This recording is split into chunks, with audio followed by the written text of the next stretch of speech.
Doctor Mizanur Rahman Azhari ভাইয়ের বই বের হয়েছে, এক নজরে কুরআন। নাম শুনেছেন না আপনারা? এক নজরে কুরআন।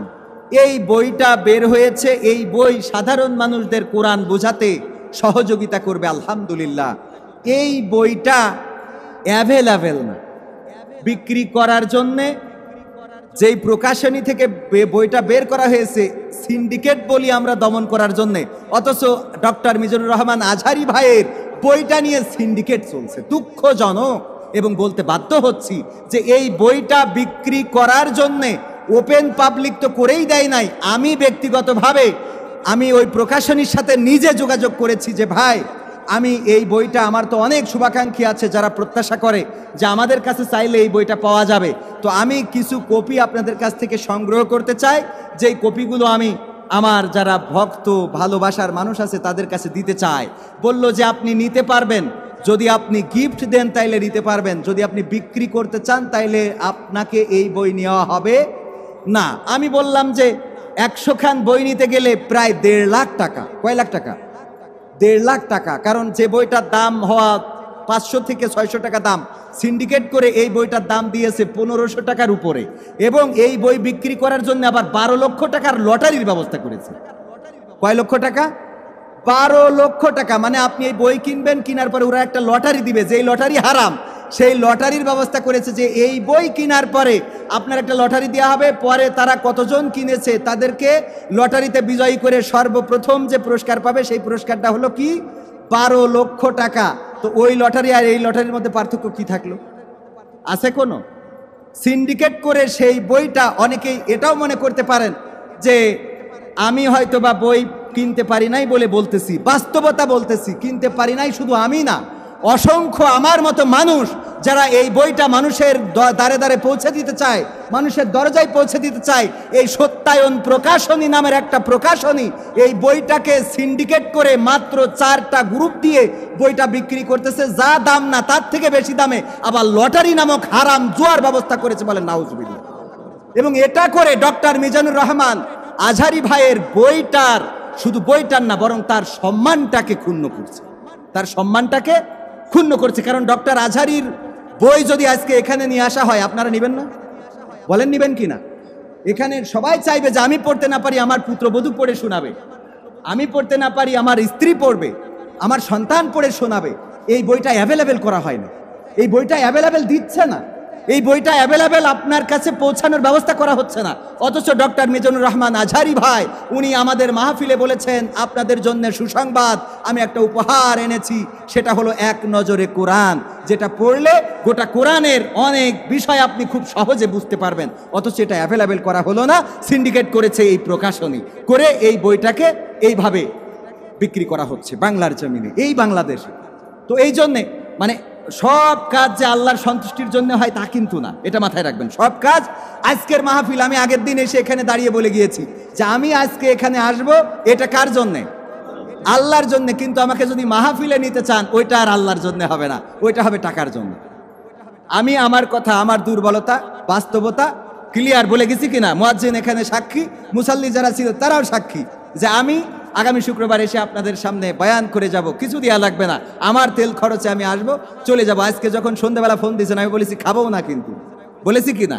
কারণ আমি খাবও না, আসছি আল্লাহর জন্যে। খাওয়া কিসের আবার? যেটা আল্লাহর জন্য সেটা আল্লাহর জন্য। নামাজ পড়তে আসি কার জন্যে? আল্লাহর জন্য। তবে হ্যাঁ, যদি কেউ খাওয়ায় জোর করে সেটা ভিন্ন কথা। আবার মনে করেন না হুজুর খাওয়ার জন্য আবার একটু নরম করে দিলে ফতোয়াটা, এই নরমাল করিনি, কিন্তু আলোচনায় আসি। আমি বললাম আল্লাহ যদি চায় শেখ হাসিনারও জান্নাত দিতে পারে। আমাদের ইমাম সাহেব বলছে আল্লাহ তো তোর মতো একটু ব্রেনে একটু সমস্যা হয়েছে, আল্লাহ বলছে তোর মতো তো আল্লাহর ব্রেনের সমস্যা, তুই তো পাগল, আল্লাহ এরকম পাগল হয়ে গেছে তোর মতো। আমি বললাম এইটা একটা কথা হইলো? কয় আল্লাহ যদি শেখ হাসিনার বেহেশত দেয় তা আমরা আছি কি করতে? কয় কেন? কয় ওনতে টেনি ধরবো, যে আমাদের এত কষ্ট দিল, মানে তখন উনি পলাতক মালয়েশিয়ায়, আমাদের মসজিদের সাবেক ইমাম, আমাদের এত কষ্ট দিল, ও যদি জান্নাতে যায় তাহলে আমরা কি? তো এটা তার একটা আবেগের কথা, কিন্তু বাস্তবতা হলো আল্লাহ চাইলে ফেরাউনকেও ক্ষমা করতে পারে না? পারে না? আল্লাহ চাইলে যাকে ইচ্ছা তাকে ক্ষমা করে দিবেন, যাকে ইচ্ছা তাকে জাহান্নামে দিবেন। জাহান্নামে উদ্বোধনী হবে 3 শ্রেণীর মানুষ দিয়ে। কয় শ্রেণীর? এবং সেই 3 শ্রেণী হলো উত্তম শ্রেণী, অধম না। কি শ্রেণী? প্রথম কে? একজন শহীদ, তাকে এনে দাঁড় করানো হবে আর বলা হবে তোমার জন্য জাহান্নাম ফায়সালা হয়ে গিয়েছে, জাহান্নামে চলে যাও। ওই লোকটি বলবে ওগো আল্লাহ, আমি তো রক্ত দিলাম, আমি জুলাইয়ের আন্দোলনের শহীদ, আমি ৭১-এ শহীদ, আমি ১৯৫২-তে শহীদ, কিংবা আমি অন্য অন্য কারণে শহীদ। আল্লাহ রাব্বুল আলামিন বলবেন ওগো আমার বান্দা, তুমি লড়াই করতে, সংগ্রাম করতে শহীদ হওয়ার জন্য নয়, তুমি লড়াই সংগ্রাম করতে যেন মানুষেরা তোমাকে বীর বলে, নেতা বলে, এই জন্য তুমি রাজপথে থাকতে, এই জন্য তুমি সামনের কাতারে দাঁড়াতে। আর যদি মরেও যাও, তোমার আকাঙ্ক্ষা ছিল যে মরে গেলে মানুষ আমাকে শহীদ বলবে, আমার জন্যে তোমার এই শহীদ হওয়া হয় নাই, তোমার রক্তটা ঝরেছে তোমার নামের জন্যে, খ্যাতির জন্যে। সুতরাং আজকে তুমি শহীদি খেতাব পেয়েছো, পৃথিবীর মানুষ তোমাকে শহীদ বলে। ১৫২ নম্বর শহীদ, ১৫৩ নম্বর শহীদ, ১৯৫২-র ভাষা আন্দোলনের শহীদ, ১৯৭১-এর মুক্তিযুদ্ধে শহীদ, ২০২৪-এর গণ অভ্যুত্থানে শহীদ। তোমার নাম শহীদ হয়েছে, কিন্তু বাস্তবতায় আমার জন্য তোমার রক্ত দেওয়া হয় নাই। সুতরাং তোমার এই শাহাদাতটা আমার কাছে কবুল হয় নাই, যার জন্য তোমাকে দিয়ে আজকে জাহান্নামটা উদ্বোধন করা হবে। নাউজুবিল্লাহ, নাউজুবিল্লাহ, বলেন নাউজুবিল্লাহ। ২ নম্বর, একজন আলেমকে ডাকা হবে, আলেমকে ডাকার পরে বলা হবে ওগো আলেম, যাও জাহান্নামে চলে যাও। আলেম বলবে কি করে আমি জাহান্নামে যেতে পারি ওগো রব?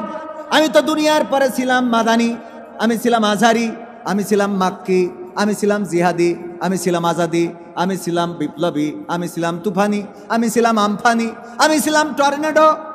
নাম আছে না?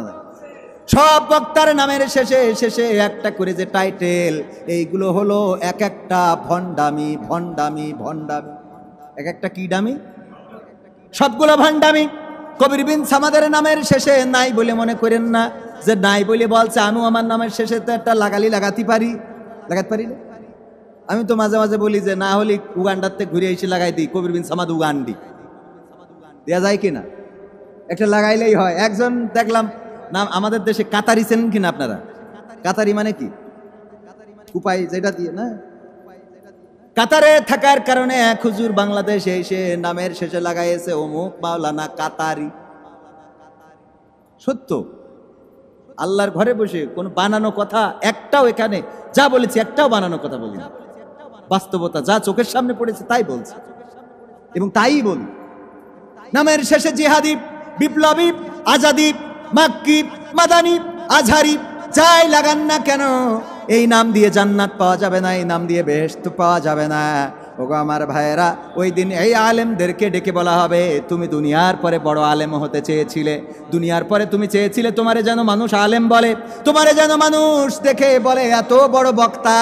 কবির বিন সামাদ আসলে মানুষ ভরে যায়, তার কথাগুলো সবাই নীরবে মন দিয়ে শোনে। এই বড় বক্তার আমাদের দাওয়াত করতে হবে। তুমি চেয়েছিলে বড় বক্তা হইতে, তোমার দাড়ি আমার রাসূলের সুন্নাহ ছিল না, তোমার টুপি আমার রাসূলের সুন্নাহ ছিল না, তোমার জুব্বা আমার রাসূলের সুন্নাহ ছিল না, তোমার নিয়তের মধ্যে ছিল মানুষ যেন তোমারে দাওয়াত করে, তোমারে যেন টাকা দেয়, তোমারে যেন পয়সা দেয় আর গোশত রুটি খাওয়ায়। এই কারণে দুনিয়ার পরে তোমারে সবাই কবির বিন সামাদ নামে চিনত, তোমারে আজাদি, তোমারে মাক্কি, মাদানি, আজহারি নামে চিনত। কিন্তু পরকালের ময়দানে এসে তোমার ব্যালেন্সটা জিরো হয়ে গেছে, জাহান্নামটা তোমার জন্য ওয়াজিব হয়ে গেছে। নাউজুবিল্লাহ। সভাপতি সাহেব জাহান্নাম উদ্বোধন করবে কয় শ্রেণী দিয়ে? বলেছি কয়টা? বলেছি 2টা, বাকি আছে কয়টা বলেন তো? সেইটা কোন শ্রেণী?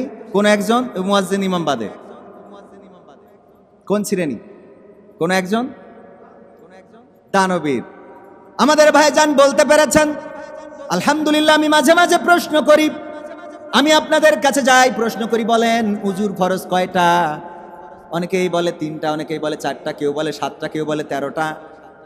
কয়দিন আগে আমাদের আদ্দিন হাসপাতালে মা বোনদের মধ্যে জিজ্ঞাসা করলাম হুজুর ফরজ কয়টা? কয় 4টা। কলাম কি?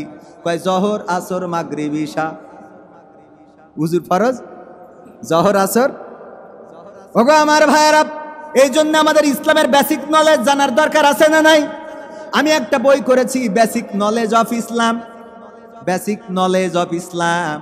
এই বইটা দিয়ে আমি 1000 প্রশ্ন সেখানে সন্নিবেশিত করেছি।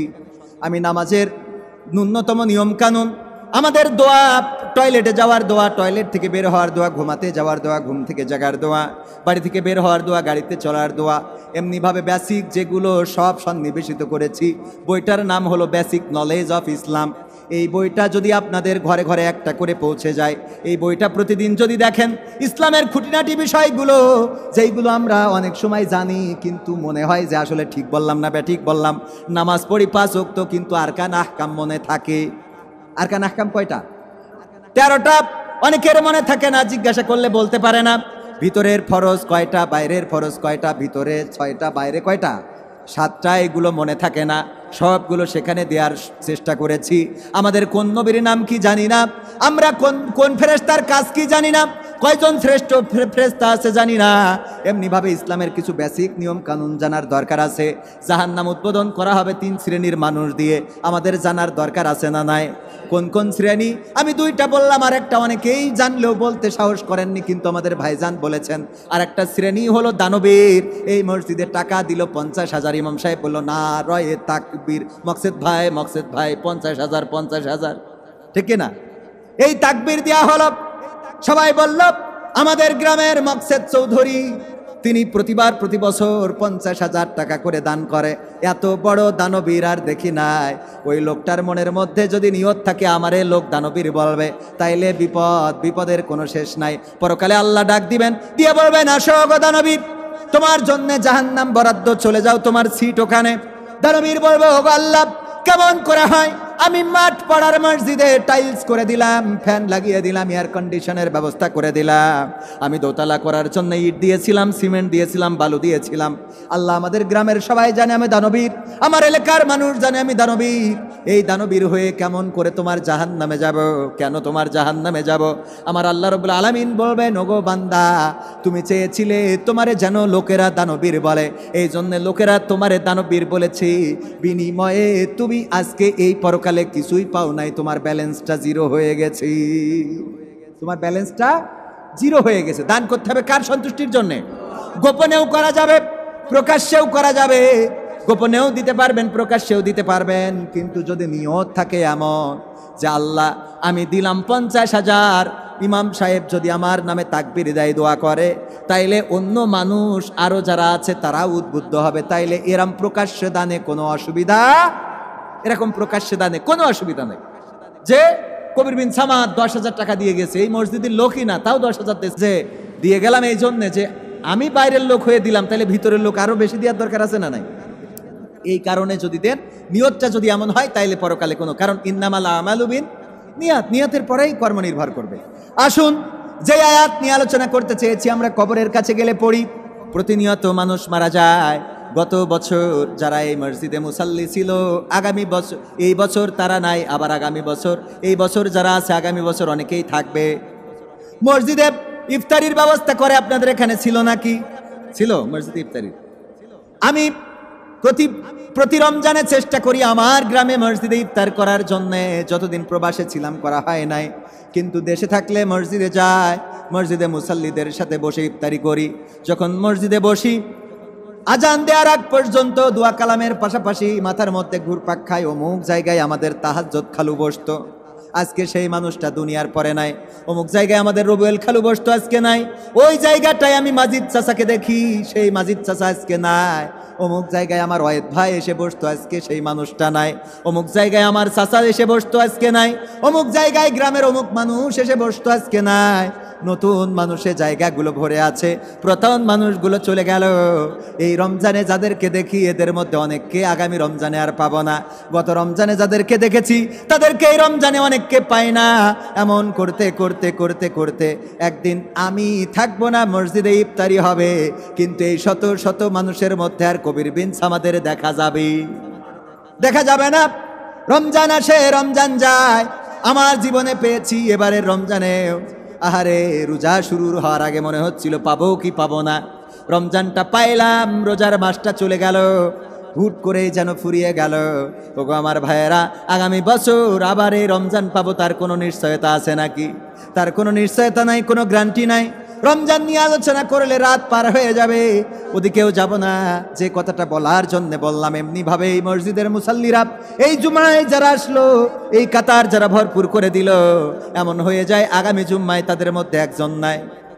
এই জুম্মায় যারা এসেছে এই মসজিদেই ছিল, আগামী জুম্মায় তাদের একজন নাই। গত জুম্মায় ছিল, এই জুম্মায় নাই। আমরা জানাজায় শরিক হয়ে যায়, মা ওই লাশটাকে পিছনে রেখে কাতার বন্দী হয়ে দাঁড়িয়ে যায়। আমরা বলি, বলো দেখি এই মানুষটা কেমন ছিল, ভালো ছিল না মন্দ ছিল, ইত্যাদি ইত্যাদি। তার সন্তানেরা বলে, আমার পিতার কাছে বা আমার আপনজনের কাছে যদি কেউ টাকা পান বলতে পারেন, শোধ করে দেব। এমনি ভাবে ওই লাশটাকে সামনে নিয়ে কথা বলা হয়। এমন একদিন এসে যাবে, আমরা সামনে দাঁড়াই, লাশটারে নিয়ে কথা বলি, একদিন আমাদেরকে সামনে নিয়ে অন্য মানুষেরা কথা বলবে। চিন্তা করেন কখনো? জানাজায় দাঁড়িয়ে, আমি যদি জানাজায় দাঁড়াই, আমার ওসিয়ত করা যে আমার জানাজায় কেউ এসে বক্তৃতা দিতে পারবে না, কেউ এসে কি করতে পারবে না। দাঁড়িয়ে মানুষ জানাজায় দাঁড়ানো থাকে, এই জানাজায় লাশ সামনে নিয়ে বক্তৃতা দেয়া, এর মতো গর্হিত কাজ আমার মনে হয় দ্বিতীয় আর নাই। বৃদ্ধ মানুষ এসে দাঁড়িয়ে আছে, লাঠি ভর দিয়ে কষ্ট করে আসছে জানাজায় শরিক হইতে, লাঠিটা ভর দিয়ে দাঁড়ায় আছে, বক্তৃতা দিচ্ছে। এই লোকের মতো ভালো লোক পাওয়া যায় না। ও বেশি থাকতে তোর জীবনে কোনোদিন মুখের মধ্যে ভালো কথা শুনলাম না, আজ মরি যাওয়ার পরে তুই বিশাল ফতোয়া ঝাড়তেছিস, আছে না নাই? এটা গর্হিত কাজ। কি কাজ? গর্হিত কাজ। কোনো কথা হবে না। আল্লাহ রাসূল মাঝে মাঝে জিজ্ঞাসা করতেন, এই লোকটা কেমন ছিল? মানুষেরা সাক্ষ্য দিত লোকটা ভালো ছিল। আল্লাহ রাসূল বলতো যে, আপনারা যেহেতু ভালো বলেছেন, আল্লাহ রাব্বুল আলামিন, আল্লাহ নবী বলেছেন, যেই লোককে বেশি লোক ভালো বলে, আল্লাহও সেই লোকটাকে ভালো বলে। সুবহানাল্লাহ। যে লোকটার পরে মানুষেরা খুশি থাকে, সেই লোকটার পরে খুশি হয় কে? আল্লাহ খুশি হয়ে যায়। এতটুকু আপনি বলতে পারেন, ভাই লোকটা কেমন ছিল আপনাদের কাছে, ভালো কি ছিল? যদি না থাকে, কষ্ট দিয়ে থাকে, ক্ষমা করে দিবেন, বলা যেতে পারে না? পারে না? এতটুকু বলতে পারেন। যদি কেউ ঋণগ্রস্ত, আমাদের আবার এটাও ভেজাল আছে, আমাদের আপনজনেরা বলে, ভাই আমার বাবার কাছে যদি কেউ টাকা পান বলবেন, আমরা শোধ করে দেবো। অথচ এই কথা কেউ কয় না যে আমার বাবা যদি কারো কাছে টাকা পায় টাকাটা দিয়ে দেবেন, মনে থাকে জানো। এই কথা ক্ষতি কি অসুবিধে? যে মারা গেল তার পক্ষ থেকে তো তার ঋণ পরিশোধ করার ব্যবস্থা আছে, যে কেউ পরিশোধ করে দিতে পারবে। কিন্তু যেই লোকটা মারা গেল, ও যাদের কাছে টাকা পাবে সেই লোক যদি স্বেচ্ছায় স্বীকার হয়ে না দেয়, ওর ঋণ কি আর কিয়ামত পর্যন্ত পরিশোধ হবে? তাহলে গুরুত্বপূর্ণ কোনটা? আমি বলি যে আগে দাঁড়ায় বলতে হবে, ভাইয়েরা এখানে যারা আছেন, এই লোকটা যদি আপনাদের কাছে টাকা পায় দয়া করে তার পরিবারকে দিয়ে দিয়েন, তা না হলে কিন্তু ভুলে যাবেন, হাসরের ময়দানে টানাটানি হবে।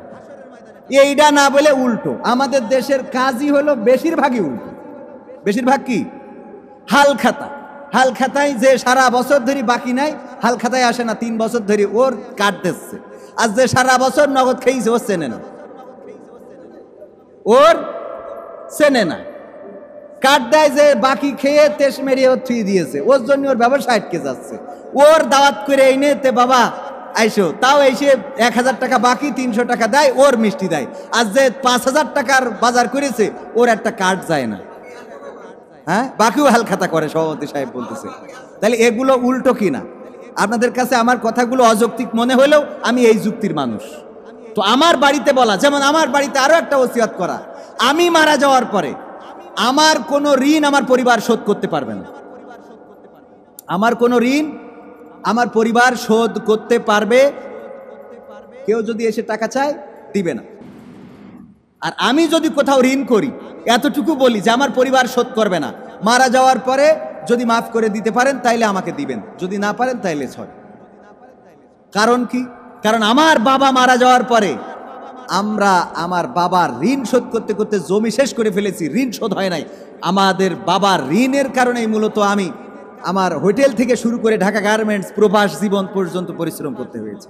অথচ আমি বড় হয়ে বাস্তবতায় দেখলাম যে যার কাছে ঋণ ছিল 200, একটা সৈন্য বসায় 2000 করেছে। যার কাছে ঋণ ছিল 1000, একটা সৈন্য বসায় 10,000 করে ফেলেছে।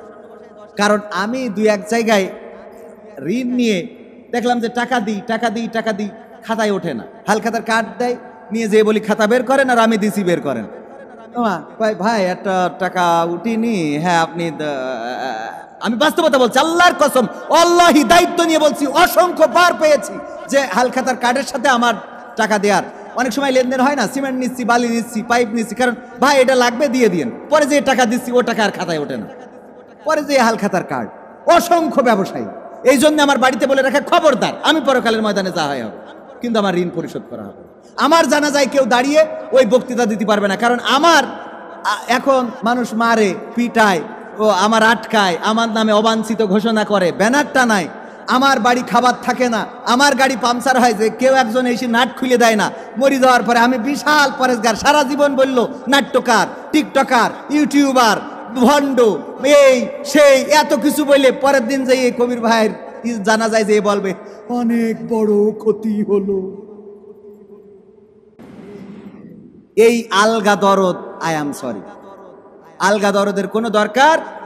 জানাজা টাইম মতো, ওকে টাইম হয়ে যাবে, ইমাম সাহেব শুধুমাত্র এতটুকু রাসূলের সুন্নাহ তরিকায় যতটুকু ততটুকু করে জানাজায় দাঁড়ায় যাবে, জানাজা পড়াবে, কবরে নিয়ে যেতে হবে, আর কোনো কথা। এইগুলো আপনারাও মেনটেন করুন। একটা মানুষ মরে গেছে সামনে নিয়ে যত নেতা, এখন আবার কি নেতাদের আবার লিমিট আছে, নেতাদেরও আবার এখানে মেনটেন করতে হয়। নেতারাও আবার জানাজায় দাঁড়ায় বলে উপস্থিত আছেন এই জানাজায় বাংলাদেশ অমুক দলের বিশিষ্ট নেতা, সংগ্রামী জননেতা, তাওহিদি জনতার অমুক তমুক তমুক তমুক, এই সেই আছে না নাই?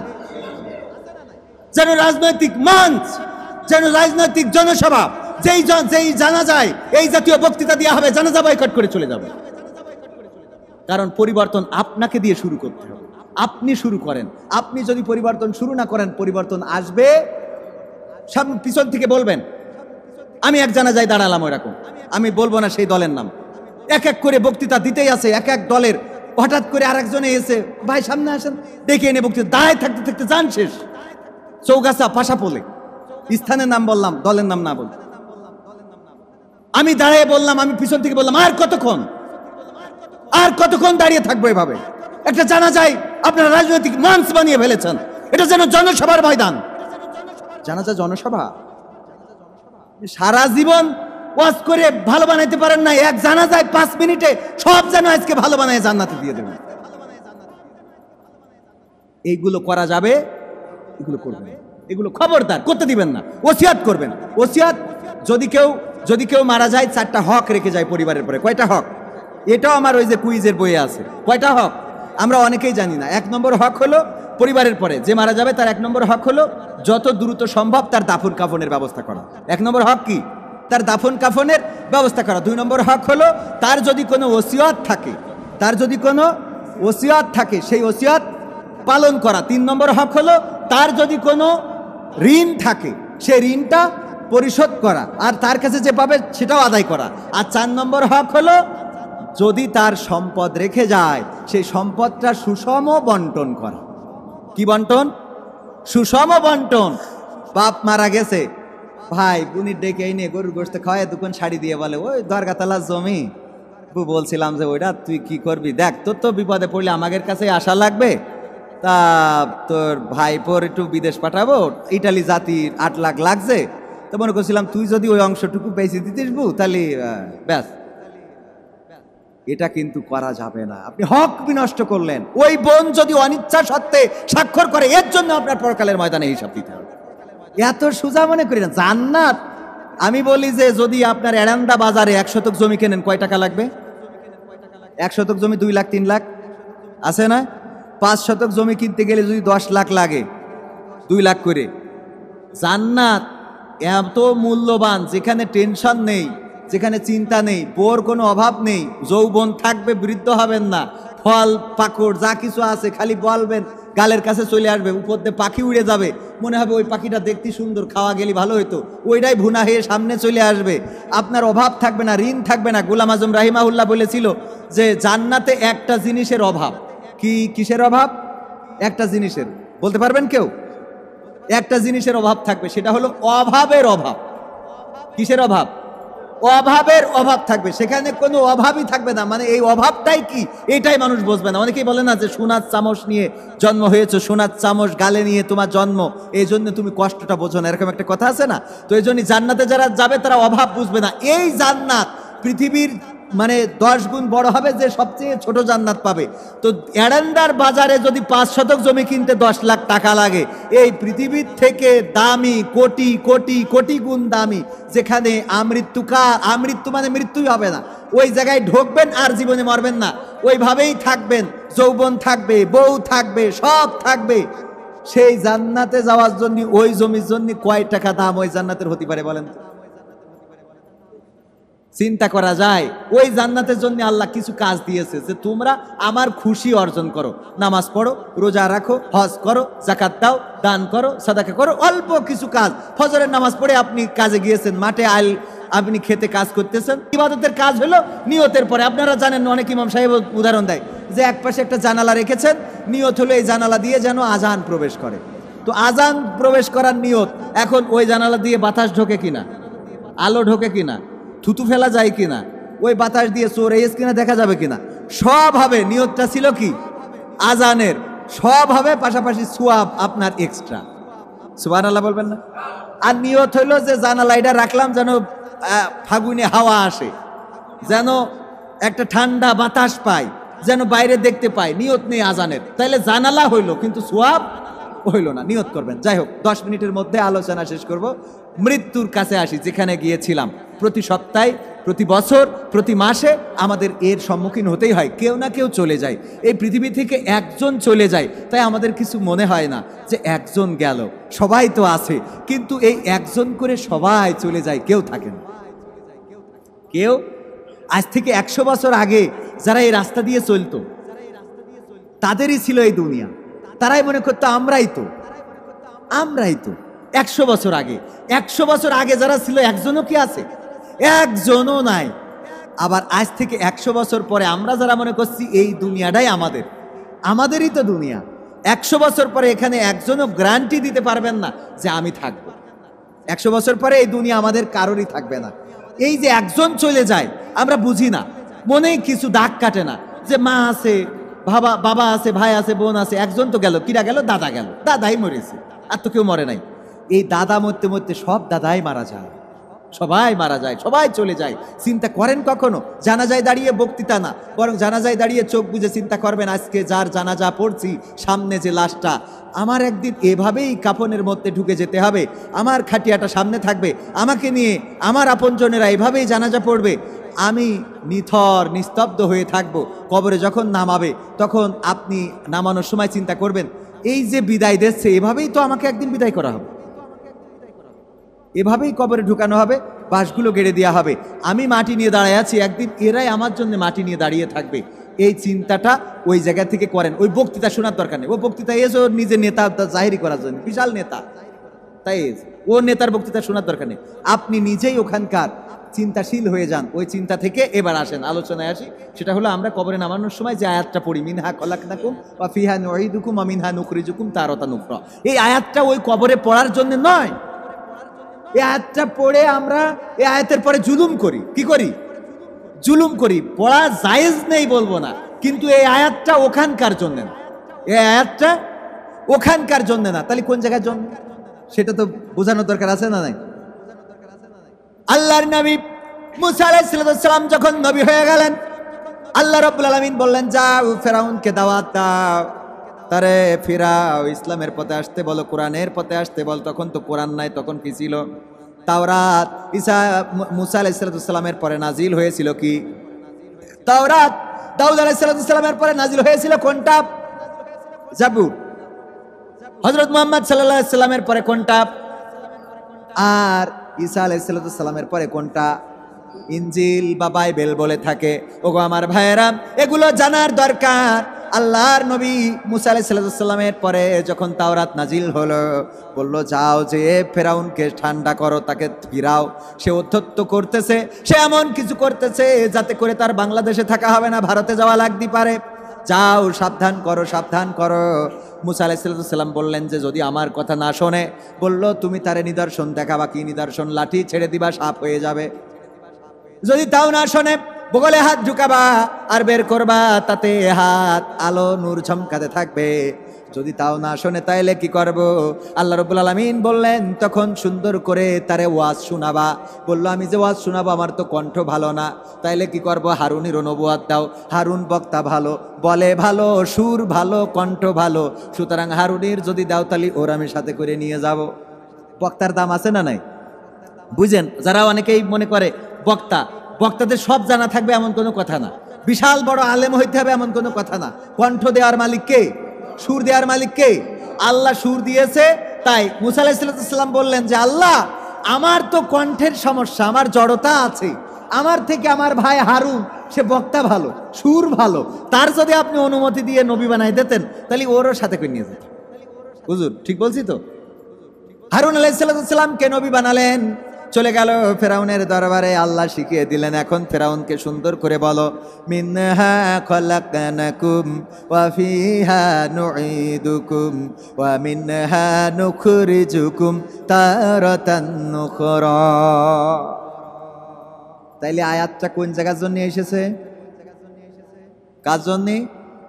ফেরাউনের জন্য। কার জন্য?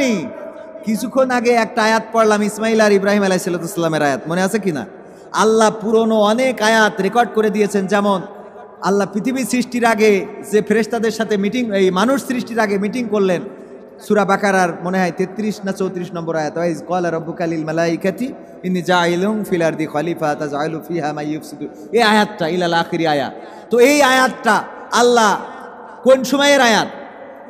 ওই মিটিং করেছে মানুষ সৃষ্টির আগে, সেই আয়াতটাও কোরআনে আছে না নাই? আবার ইসমাইলের আয়াত, ইব্রাহিমের আয়াত, মুসার আয়াত, ঈসার আয়াত সব আছে না নাই? তো বাইবেলের একটা ঘটনা বলে দিলেন, ভাই মুসা আলাইহিস সালামের সাথে ঘটে যাওয়া একটা ঘটনা বলে দিলেন, যাও ফেরাউনকে বলো, মিনহা খলাকনাকুম ওয়া ফিহা নুঈদুকুম ওয়া মিনহা নুখরিজুকুম তারাতান উখরা। ওগো ফেরাউন, তুমি যে অধ্যত্ত দেখাও, ক্ষমতার বাড়াবাড়ি দেখাও, বাহাদুরি দেখাও, চান্দাবাজি করো, মারো, ধরো, কাটো, মানুষকে অনিষ্ট করো, জেলে ভরো, ফাঁসির কাস্টে ঝুলাও, নিরপরাধ মানুষকে বিনা বিচারে কারাগারে রাখো, খুন করো, গুম করো, যাই করো না কেন, তোমার কি মনে হয় না এই মাটি থেকে তোমাকে সৃষ্টি করা হয়েছে, আবার একদিন এই মাটিতে ঢুকানো হবে, আবার একদিন এই মাটি থেকে আল্লাহ জীবন্ত করে তার কাছে উঠাবেন? তোমার কি এটা মনে হয় না? কথাটা কাকে দিয়ে বলতে বলেছে? মুসা আলাইহিস সালামকে দিয়ে। কাকে বলিয়েছেন? কাকে? ওয়াজটা কোন জায়গার আর আমরা নিয়ে গেছি কোনে?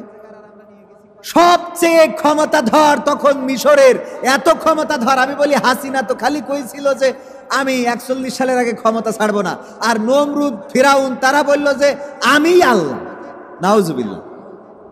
বোঝেন, এ তো খালি সিয়ার ধরে থাকতে চাইলো, আর ওরা সিয়ার না, ডাইরেক্ট আল্লাহ সিয়ার ধরে টানতে বলছে আমি আল্লাহ, আনা রব্বুকুমুল আলা, আমি তোমাদের রব, আমি রব। এই মানুষটারও আজ শোনাতি পাঠাইলো কিডা? আল্লাহ। কার দিয়ে? মুসা আলাইহিস সালামকে দিয়ে পাঠালো। ওয়াজ শোনালো কি? মিনহা খলাকনাকুম ওয়া ফিহা নুঈদুকুম ওয়া মিনহা নুখরিজুকুম তারাতান উখরা।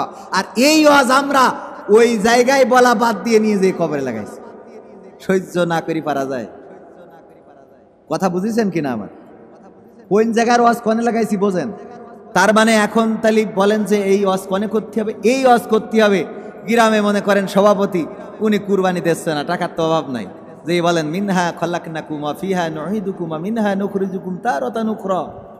ওগো সভাপতি সাহেব, কুরবানি যে দিচ্ছেন না, মনে হয় না এই মাটিতে আল্লাহ আপনাকে সৃষ্টি করেছে, আবার মাটিতে একদিন মারা যাওয়ার পরে ঢুকাবে, আবার একদিন মাটির থেকে উঠাবে, দাঁড়াতে হবে আল্লাহর কাছে। আপনি সভাপতি, কুরবানি দেন না, মরার ভাই আপনার নাই? ওয়াজটা হলো জ্যান্ত মানুষের জন্য। এই ওয়াজটা এমপি সাহেবে যে করেন, মন্ত্রী যে করেন, ডক্টর ইউনূসী যে বলেন মিনহা খলাকনাকুম ওয়া ফিহা নুঈদুকুম ওয়া মিনহা নুখরিজুকুম তারাতান উখরা। ওগো ডক্টর ইউনূস, তাড়াতাড়ি নির্বাচন দাও, তাড়াতাড়ি নির্বাচন দাও, কারণ একদিন তো মরে যেতে হবে, মাটিতে ঢুকাবে, আবার একদিন মাটিতে উঠাবে, পরকালে আল্লাহ তো জিজ্ঞেস করবে ভোট না দিয়ে মরলি কেন। ওয়াজটা কিন্তু ডক্টর ইউনূসের কাছে যে করার, আপনার যেটা দরকার সেটাই বলেন। এই আয়াতটা দিয়ে মরে যাওয়ার পরে কবরের কাছে বলে লাভ নাই, কারণ ও নির্বাচন না দিয়ে যদি মরে যায়, ও মরে গেছে, এখন ওরে বলছেন যে মিনহা খলাকনাকুম ওয়া ফিহা নুঈদুকুম ওয়া মিনহা নুখরিজুকুম, তার ও মরে গেছে, আর কোনোদিন ওই নির্বাচন দিতে পারবে? কথা কয় না, দিতে পারবে? তো সুতরাং মরার আগে এই আয়াতটা ওর জন্য দরকার। তারপরে কার দরকার? আসিফ নজরুলের দরকার, যে দাদাদের সাথে আতাত করতেছে, যে বলতে হবে আসিফ নজরুল দাদাদের ভাষায় কথা বলো, এটা হবে না। মিনহা খলাকনাকুম ওয়া ফিহা নুঈদুকুম ওয়া মিনহা নুখরিজ। শাহবাগে যারা, তাদেরকে যে বলেন শাহবাগীরা তোমরা যেটা চাচ্ছ যে পতিতাদের সার্টিফিকেট দিতে হবে, যে পতিতারা পতিতাবৃত্তি করবে তাদের সার্টিফিকেট দিতে হবে। কি সার্টিফিকেট? যে তারা এই বাংলাদেশের রেমিট্যান্স যোদ্ধা। নাউজুবিল্লাহ বলবেন না? তারা এই বাংলাদেশের যোদ্ধা, শ্রমিকের মর্যাদা দিতে হবে। আমি বলি কোন পাগলও কি চায় যে তার মা পতিতা হোক? কোন পাগলও কি এটা চাইবে? কোন সন্তান চায় মা পতিতা হোক? কোন স্বামী চায় স্ত্রী পতিতা হোক? কোন বাবা চায় তার মেয়ে পতিতা হোক? কোন মা চায় তার কন্যা পতিতা হোক? যারা ঢাকা শহরে শাহবাগে দাঁড়িয়ে পতিতার সার্টিফিকেট চেয়ে মিছিল করে, মিটিং করে, সংগ্রাম করে, এরা সবগুলো আমার বিশ্বাস বেজম্মা, জারোজ তাছাড়া কিছু নেই। কারণ যদি জন্ম শুদ্ধ হতো তাহলে পতিতার সার্টিফিকেট শুদ্ধ জন্ম হওয়া কোনো মানুষ চাইতে পারে না। আর যদি এই সার্টিফিকেট সরকারিভাবে কখনো পাশ হয় তাহলে বুঝে নেবেন যারা পাশ করেছে তারাও জারোজ। মনে থাকবে? এরপরে দেখেন তারা কি চাচ্ছে নারী অধিকারের নামে। তারা চাচ্ছে পতিতাদের শ্রমিকের অধিকার দিতে হবে, অপরদিকে স্ত্রীরা তাদের স্বামীর নামে মামলা করতে পারবে, ধর্ষণ মামলা। নাউজুবিল্লাহ বলবেন না? ধর্ষণ মামলা কেন? এখন ছোট ছোট বাচ্চা আছে, সব তো খুলে বলা যায় না। আমার স্ত্রী আজকে বৃষ্টির দিন, আমার মনে হচ্ছে যে না স্ত্রীর সাথে একটু আমি ঘুমাই ভালো করে। আমার স্ত্রীর মন ভালো নেই, কারণ আর এক জায়গায় লাইন মেরিছে, ওর মনে ভালো বলছে না, তার সাথে গোলমাল হয়েছে, ওর আর এনার্জি নেই। তো আমার তো এনার্জি, এখন আমি আমার স্ত্রী তো বৈধ স্ত্রী, তার সাথে এই রাত্রি যদি কোনোভাবে মিলন করি, পরের দিন সকালে থানায় যেয়ে বলবে আমার স্বামী আমার ধর্ষণ করেছে, এই মর্মে মামলা নিতে হবে। এ সহ্য না করি পারা যায়? পরের দিন পত্রিকায় আসবে কবির বিন সামাদ, সাংবাদিকেরাও তো সেই রকম, ওরা ডাইরেক্ট ছবি একটা দিয়ে দেবে, ধর্ষণ মামলায় গ্রেপ্তার হলেন কবির বিন সামাদ। কিসের মামলায়? কিন্তু ও যে ওর বৈধ স্ত্রীর সাথে গেছে, ওইটা ভিতরে যেয়ে লিখবে হয়তো যে সে গতকাল রাত্রে বর্ষা বাদলের সময় স্ত্রীর সাথে উল্টো পাল্টা করেছে, তার জন্য এই সমস্যা। কিন্তু শিরোনাম কি? শিরোনাম কথা কয় না, কবির বিন সামাদ ধর্ষক, মসজিদের সভাপতি ধর্ষণ মামলায় গ্রেপ্তার।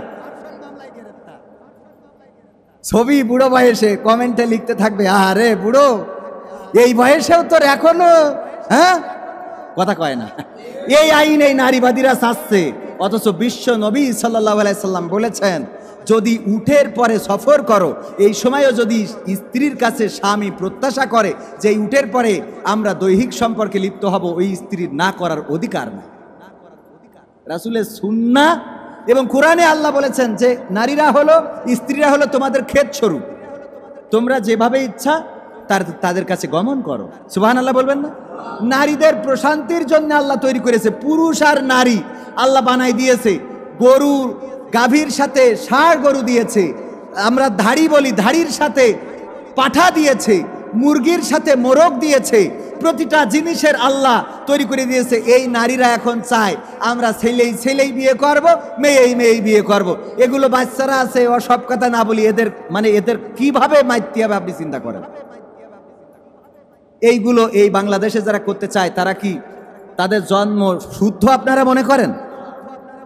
এদের জন্ম শুদ্ধ হইলে অন্তত এরকম কথা, তোর বাবার তালি, তোর বাবা যদি আর এক বাবার সাথে বিয়ে করতো তুই তো হতিস না, কথা কয় না। তোর মা যদি আর এক মার সাথে বিয়ে করতো তা তোর তো জন্ম হইতো না। বেহায়া, বেলেহাজ, নির্লজ্জ, বেশরমে, এবং এইগুলো বিভিন্ন ভার্সিটিতে, বিভিন্ন স্কুলে ছাত্র ছাত্রীদের মধ্যে কিন্তু এই ভাইরাস ছড়িয়ে যাচ্ছে। আগে এই সংখ্যাটা প্রকাশ্যে আসতো না, তারা গোপনে গোপনে লেখালেখি করতো, তাদেরকে ব্লগার বলতো। ব্লগার মনে আছে কিনা? ব্লগার বলতো। আর এখন সরাসরি শাহবাগে এসে দাঁড়িয়ে অধিকার চায়। এদেরকে শাহবাগ কেন, বাংলাদেশের কোন জমিনে তাদেরকে দাঁড়াতে দেওয়া যাবে না। বাংলাদেশের জমিনগুলোতে এই শাহবাগীরা, সমকামিতারা, এই যারা চায় নারীর অধিকারের নামে স্ত্রীকে মিলন করলে ধর্ষণ মামলা হবে, প্রতিটা আবার সার্টিফিকেট চায়, মানে তারা চায় স্বামী যখন দেখবে যে স্ত্রী আমার সাথে আজকে রাজি না, তাহলে যাই যশোরে যে ওখানে যে 200 টাকা মেরে কাম সেরে আসে। মানে গুনাহ করো, অসুবিধে নেই, ভালো কাজে মামলা। কথা বুঝেছেন? আপনি টাকা দিয়ে অসুবিধে নেই, মানে প্রতিটা তো সার্টিফিকেট আছে, আপনি খারাপ কাজে তো যাচ্ছেন না। ওরা তো শ্রমিক, আপনি শ্রমিকের জোন নিতে পারেন না? পারেন না, পারিশ্রমিক দিয়ে। কারণ আপনি আপনার ধান কাটতে হবে, জোনের দরকার, জোন কামলা। আপনারা কি বলেন?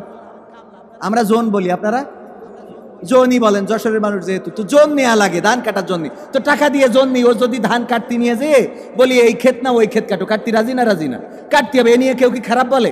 বলে না।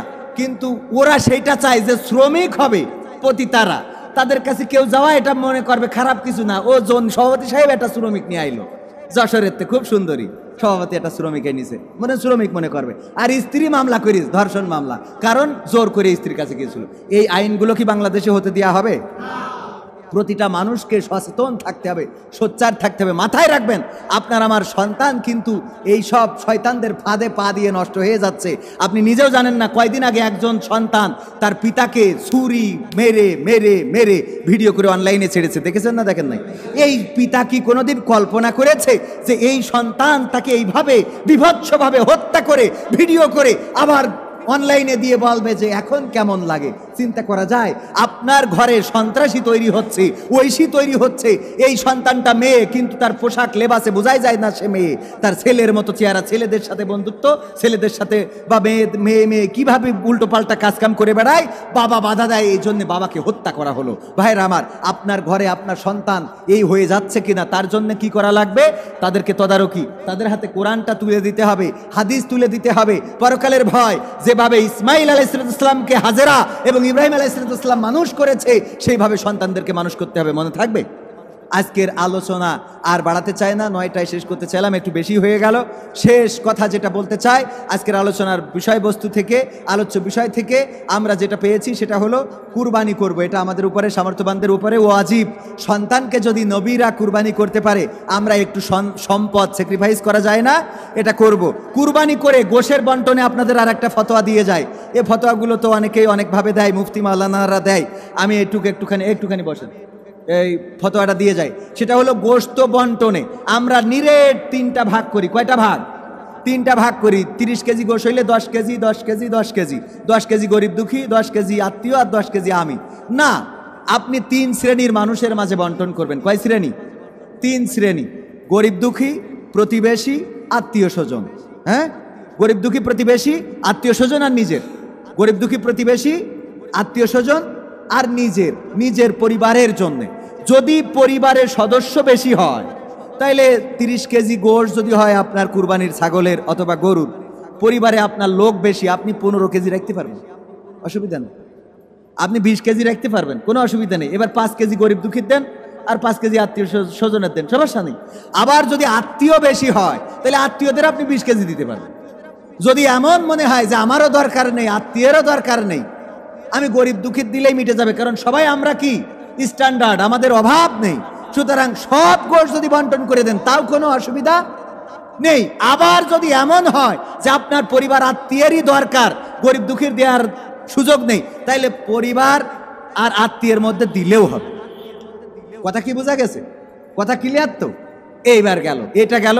কুরবানির ব্যাপারে ফতোয়া আছে যে যদি কারো হারাম টাকার কুরবানি হয়, 7 জন একসাথে গরু কিনে কুরবানি দেয়, একজন যদি বেনামাজি হয়, একজনের টাকা যদি হারাম হয়, তাহলে ওই কুরবানি হবে না। এ ফতোয়া চলবে না। এ ফতোয়া কি চলবে না? কুরবানি কবুল করার মালিক কে? 7 জন একটা গরু কিনেছে, 6 জনের নিয়ত কমপ্লিট, পরিশুদ্ধ, ভালো, টাকাও হালাল, আর একজন খারাপ। ও খারাপ না ভালো, তার কবুল করার মালিক কিডা? যদি কবুল না করে তারও মালিক কিডা? এখন খারাপ লোকের এই বলে যদি কুরবানি দিতে বাধা দেন, ওই লোকটা কুরবানি না দিয়ে ওই টাকা যদি মিতালি সিনেমা বা মনিহারের মালিকের দিয়ে আসে, তাইলে কৈফিয়ত ওই আলেমের দিতে হবে, যেই আলেম তার কুরবানি দিতে নিরুৎসাহিত করেছে। অথচ আমার আল্লাহ বলেছেন, ফামাইয়া আমাল মিসকালা যাররাতিন খায়রান ইয়ারা ওয়া মাইয়া আমাল মিসকালা যাররাতিন শাররান ইয়ারা। যাররা পরিমাণ নেক কাজ সেটাও দেখানো হবে, যাররা পরিমাণ খারাপ কাজ সেটাও কি দেখানো হবে। তো একজন সুদ খায়, সারা বছর সুদ খেয়েছে, মসজিদে এসে 2 টাকা দিয়েছে, আল্লাহ এটা দেখাবে না? কথা কয় না। তো আপনি কুরবানির ব্যাপারে ফতোয়া দিচ্ছেন, ওর কুরবানি হবে না কেন? ফেরেশতা কি আল্লাহ আপনার কাছে বলি গেছে এই কথা? হ্যাঁ, এইগুলো চলবে না। বরং হারাম টাকা, সুদের টাকা, ঘুষের টাকা, যত খারাপ টাকা হোক, ওই টাকা দিয়ে কুরবানি যদি সে না দেয়, তারও বলেন যে তুই ঘুষির টাকা, সুদের টাকা কি করে গরিব দুঃখীর খাওয়াই দে, দেখ কাজে লাগে কিনা, পান দেবেন। গরিব দুঃখীর খাওয়া, অন্তত তারা খেয়ে বেঁচে থাকুক। একজন সুদখোর, সে সুদ খেয়ে টাকা কামাইছে 2 লাখ, কয় লাখ? আজকের তো সে নিয়ত করেছে আজ জীবনে সুদ খাবে না, এখন 2 লাখ টাকা সুদ খাওয়ার টাকা আছে। আমার ওই আলেমদের কাছে প্রশ্ন যে এই টাকা যদি মসজিদে দেয়া না যায়, কুরবানি দেয়া যদি না যায়, ভালো কাজে দিলে যদি সোয়াব না হয়, এই টাকা যদি ভালো কাজে দেয়, তাহলে অন্য লোকদেরও আমল বরবাদ হয়ে যাবে। বুঝে দেখেন যে যদি খারাপ টাকা 7 জনের সাথে একজন কুরবানি দেয়, তাহলে আরো 6 জনের কুরবানি নষ্ট হয়ে যাবে। তাহলে এই 2 লাখ টাকা এখনো করবে না, এইটা তাহলে পরিমণিত দিতে হবে নাকি? যেহেতু ভালো কাজে দেওয়া যাবে না, তাহলে কোনে দিতে হবে? খারাপ কাজে দেওয়া ছাড়া তো রাস্তা নেই। ভালো কাজে দিলে আরো লোকের ভালো কাজ নষ্ট হয়ে যাচ্ছে, ও ভালো কাজে দিলে আরো লোকের ভালো কাজ কি হয়ে যাচ্ছে, নষ্ট হচ্ছে। তাহলে এখন ওই 2 লাখ টাকা, ও তো তওবা করেছে যার জীবনে সুদ খাবে না, কিন্তু খেয়ে তো 2 লাখ ইনকাম করাই হয়ে গেছে। এখন কি হবে এই 2 লাখ টাকা? ফতোয়া খালি দেওয়ার পরে থাকে। আবার সেই সব হুজুররা দেখি ফেসবুকে স্পন্সর করি টাকা তোলে, যে টাকা দেন গরু ছাগল কিনে আমরা কুরবানির গোশ বাড়ি পাঠাই দেব।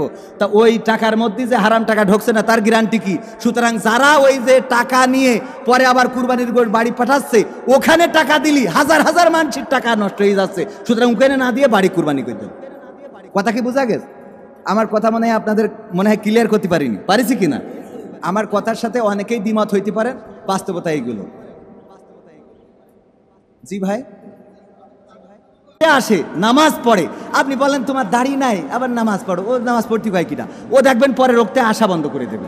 বরং তাকে বলেন ভাই নামাজ তো পড়েন, দাড়িটা রাখেন ভাই, দাড়িটা রাখলে আরো আল্লাহ নবীর সুন্নাত, এটা কবরে যায়। দাড়ি রাসূলের সুন্নাহ, আল্লাহ নবী বলেছেন যে দাড়িতে খুর দেয়, সে যেন আমার কলিজায় খুর দেয়। আপনি তারা সুন্দর করে বলেন দেখেন দাড়ি রাখে কিনা, তাকে সুন্দর করে উৎসাহ দেন। একজন নামাজ পড়তেছে মাথায় টুপি, এই টুপি করে চাইছি, আছে না এরকম? এটা না বলে মাথায় হাত বুলিয়ে বলেন তোমার চুল তো অনেক সুন্দর, মাশাআল্লাহ, কাটিংও দিয়েছে খুব সুন্দর করে, নামাজ পড়ার সময় টুপিটা মাথায় দিবা, হ্যাঁ দেখবা যে আল্লাহ সোয়াব বাড়িয়ে দিবেন। এবং এটাই রাসূলের সুন্নাহ, মাথায় টুপি দিয়ে নামাজ পড়তে হয়। ও দেখবেন পরে রক্তে টুপি নিয়েছিলেন, এই এই পিছনে দিয়ে দাঁড়া, তোর মাথায় টুপি নেই, সামনে আছে কি দেখি? ও পিছনে না, ও মসজিদতেই বেরোয় যায়। এগুলো মাথায় রাখবেন, এই কথাগুলো বলার চেষ্টা করি, মুরব্বীদের বলি, পকেটে করি কয়টা চকলেট নিয়ে আসবেন। এখন কথা বললি তো অনেক, আমি মাহফিলে বলি, শুনে দেখবেন, প্রায়ই বলি, আমিও চেষ্টা করি। মক্কায় গেলাম, যে আমি যাব এক জায়গায়, পুলিশের কাছে যে জিজ্ঞেস করতেছি এই ঠিকানাটা বলে দিয়ে দিন। আমার বাচ্চা 2টার সাথে পকেট থেকে সাথে সাথে বের করে চকলেট দিয়ে দিল, বাচ্চা 2টার কাঠি লজেন, 2 বাচ্চার, আমার ছেলে সিয়াম এবং রেজার 2টার কাঠি লজেন ধরিয়ে দিল পুলিশ। আমি চিন্তা করলাম এই পুলিশ এই রাস্তায় ট্রাফিকের দায়িত্ব পালন করে, এইভাবে যদি প্রতিটা শিশুর চকলেট দেয়, তাইলে কতটা চকলেট তার পকেটে করে নিয়ে আসতে হয় সকালবেলা। রাসূলের দেশের আপনারা গেলি বুঝতে পারবেন, ওখানে আমার বাচ্চাদের যখন নিয়ে যায়, আমাদের দেয় না, বড়দের দেয় না, বড়দের কম, বড়দেরও দেয় যেখানে বড়দের দেয়। বাচ্চাদের নিয়ে যাওয়ার সময় ওই বাচ্চার ডাক দিয়ে খাবার দিয়ে দেয়, বাচ্চার ডাক দিয়ে পানি দিয়ে দেয়, বাচ্চার ডাক দিয়ে চকলেট, কেক, রুটি এগুলো দিয়ে দেয়। আর আমাদের দেশে বাচ্চা যদি এসে জুম্মার দিন একটু চেঁচামেচি করে, ও খালি আত্তাহিয়াতু পড়ে না, ও খালি কয় কাজ ছেলিয়ে যে আত্তাহিয়াতু লিল্লাহি ওয়া সাল্লাম, কাজ ছেলিয়ে যে চেঁচাচ্ছে, দাঁড়া সালামটা ফিরোক হুজুর, হুজুর এখনো সালাম ফিরোচ্ছেন আত্তাহিয়াতু লিল্লাহি আল্লাহুম্মা সাল্লি আলা মুহাম্মাদ, হুজুর সালাম ফিরোয় না কেন? এইবার সালাম ফিরো না, এই কিনারে ওখানে, এই কাজ ছেলি ধরি, এইখানে ধরি নাই।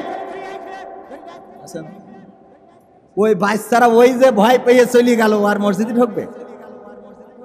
আপনি পকেটের মধ্যে চকলেট নিয়ে আসেন, যেই ছোট বাচ্চা শিশুটা আসে, কাঠি লজেন একটা ধরাই দেন, বাবা প্রতি ওয়াক্তে আসবা একটা করে চকলেট দেবো। ও আসবে তো আসবে, আরো 3টে যারা মার্বেল খেলছিল ওকে ডেকে নিয়ে। ইবাদতের লাইনই বুঝি না, খালি শুধু আমরা ফতোয়া নিয়ে পড়েছি, এই করা যাবে না, ওই করা যাবে না, ওই করা যাবে না। তোর অসুবিধা কি করলি? এত ফতোয়া আসে কোন? যে এই দেশে এখনো পতিতারা শাহবাগে দাঁড়ায় শ্রমিকের অধিকার চাই, আর বোন নামে মামলা করতেছে, সেই দেশে তুই ফতোয়া দিস ওর কুরবানি হবে না। তোর কুরবানি হবে কি হবে আল্লাহ বুঝবে, তোর এত বোঝার দরকার নেই। হারাম টাকা, সুদের টাকা, ঘুষির টাকা সব হবে কুরবানি। কবুল করার মালিক কে? কবুল না করলেও তার ব্যাপার। গরিবরা তো খাবে, গরু খাওয়া হালাল না হারাম? গরিব মানুষের আপনি দান করলেন, ও খেয়ে বেশি থাকুক। ও 2 মাস ধরে গরু গোশত কিনতে পারিনি, একটা ভ্যান চালক 1 কেজি গোশত নিয়ে যে খাক, সোয়াবের কোনো দরকার নেই। ওই ভ্যানওয়ালা যে 1 কেজি গোশত খাতে পারলো, বোর খাওয়াতে পারলো, আলহামদুলিল্লাহ, এটাই হোক। ও সোয়াবের দরকার নেই, ও গোশত খাক। হ্যাঁ হ্যাঁ, এই গোশতগুলো খাওয়ার পরে আমি সেদিন একটা হাদিস বলিলাম, এটা বলে শেষ করে দিই। আল্লাহ নবী সাল্লাল্লাহু আলাইহি সাল্লাম বলছেন, বুখারী শরীফের হাদিস, বিশ্বনবী বলছেন, ওগো আমার সাহাবীরা শুনে নাও, কিয়ামতে আল্লাহ রাব্বুল আলামিন এক বান্দাকে উপস্থিত করলেন, বনি ইসরাইলদের একজন ব্যক্তি। সে মারা যাওয়ার সময় সন্তানদের বলল, ওগো আমার সন্তানেরা, আমি মারা যাওয়ার পরে আমার লাশ পুড়াবা, ছাই বানাবা, তারপরে উড়াই দিবা। কি করবা? পুড়াবা, ছাই বানাবা, তারপরে উড়াই দিবা। ওই লোকটার তাই করলো। আল্লাহ রাব্বুল আলামিন তারে কি বানাইতে পারবে না? পারবে না? আল্লাহ বললেন কুন ফায়াকুন, হয়ে গেল। আল্লাহ বললেন হও, হয়ে গেল। আল্লাহ বলল, ওগো আমার বান্দা, এইরকম একটা অভিনব পদ্ধতি আবিষ্কার করলে কোন যুক্তিতে? কয় আল্লাহ, আমি সারাটা জীবন তোমার নাফরমানি করেছি, গুনাহ করেছি, জেনা করেছি, ব্যভিচার করেছি, অন্যায় করেছি, অপরাধ করেছি, আমার জীবনের গুনার শেষ নাই। আমি মারা যাওয়ার পরে তুমি আমারে ধরবা, এই ভয়টা আমার ছিল যে তুমি আমারে ধরবা আর জাহান্নামে দিবা, তোমার শাস্তি পাবো। এই ভয়ে আমি সন্তানদের বললাম, আমারে পুড়াবা, ছাই বানাবা, উড়াই দিবা, যাতে তোমার ভয়ে আমি এই কাজটা করেছি। আল্লাহ, তুমি আমারে যেন ধরতে না পারো। আল্লাহ নবী বলছেন, ওগো সাহাবীরা শুনে নাও, বনি ইসরাইলদের ওই মানুষকে আল্লাহ বললেন, আমার ভয় তোমার মধ্যে থাকার কারণে আমি তোমার গোটা জীবন জিন্দেগির গুনাহ ক্ষমা করে জান্নাতি করে দিই। এই লোকটা কিন্তু এত অধ্যত্বপূর্ণ যে মারা যাওয়ার আগে সন্তানদের এই বলেছে যে আমারে পুড়ায়ে ছাই বানাবা, তাও তওবা করিনি। কি করিনি? তওবা করিনি। ও জানে যে মরে গেলি ধরবে, তাও সে তওবা না করে কি করিস? বুদ্ধি খাটাইছে। আল্লাহ তারে কি করলো? ছাড়তে দিতেছে। এটা আল্লাহর ইখতিয়ার, এটা আল্লাহর ক্ষমতা। এইটাই আল্লাহ। এটাই কি? মসজিদের সভাপতি বললে জান্নাত পাবে, আর মসজিদের পিছনে এসে যে নামাজ পড়ে, কাপড় চোপড় ভালো না, ও জাহান্নামে দেবে। এইটা আল্লাহ না, বরং আল্লাহর এখতিয়ারটা হলো সভাপতির ধরি জাহান্নামে দেবে। আর ওই মসজিদের সবচেয়ে খারাপ মুসাল্লি, যে জীবনে টাকা দিতে পারে নাই, পয়সা দিতে পারে নাই, লুঙ্গি ঠিক থাকতো না, ছিড়া লুঙ্গি নুনু বেরোয় যেত, তার আল্লাহ জান্নাত দিয়ে দেখাই দেবে যে দেখ, এরও আমি জান্নাত দিতে পারি। এইটাই আল্লাহর ইখতিয়ার, এইটাই ক্ষমতা, এইটাই আল্লাহ করবে। বলেন সুবহানাল্লাহ। জান্নাতে বেশি যাবে কোন লোক? গরিব লোক। আর কোনো কথার দরকার আছে? তাইলে আমার কথা ক্লিয়ার। আমার সাথে অনেকের কথা না মিলতে পারে, এটা স্বাভাবিক, কারণ আমরা ইমামও মানি কয়জন? 4 জন। কয় মাযহাব? মাযহাব। আবার আমাদের হাদিসও 6টা, 86টা সহিহ হাদিস গ্রন্থ আমরা মানি কয়টা? 6টা। 6 জনের লেখা হাদিসকে আমরা 86টা বানাইছি, সহিহ হাদিস বানাইছি। যেটা বুখারীতে আছে সেটা মুসলিমে নাই, আবার একটা মুসলিমে আছে, বুখারীতে নাই। 2টাই আছে, ওইটার নাম মুত্তাফাকুন আলাইহি। কোনো হাদিস আছে 6টাই আছে, আবার কোনো হাদিস আছে এই 6টার মধ্যে একটাই আছে, বাকি 5টাই নাই। কারণ কি? কারণ হলো এই 6 জন ইমামও সব হাদিসগুলো পাওয়ার পরেও একমত হইতে পারেন নাই। কথা কি বোঝা গেছে? সুতরাং আমার কথার সাথে সবাই একমত হবেন ওইটা দরকার নাই, প্রয়োজনও নাই। একমত হওয়ারও মানে কোনোদিনও প্রয়োজন হবে না। আবার আমি সবার সাথে একমত হব, এটারও প্রয়োজন নাই। আমাদের নির্দিষ্ট লক্ষ্যটা ঠিক থাকুক। আল্লাহ আমাদের সেই তৌফিক দান করুন। ওয়া মা তাওফিক ইল্লা বিল্লাহ। আসসালামু আলাইকুম ওয়া রাহমাতুল্লাহ।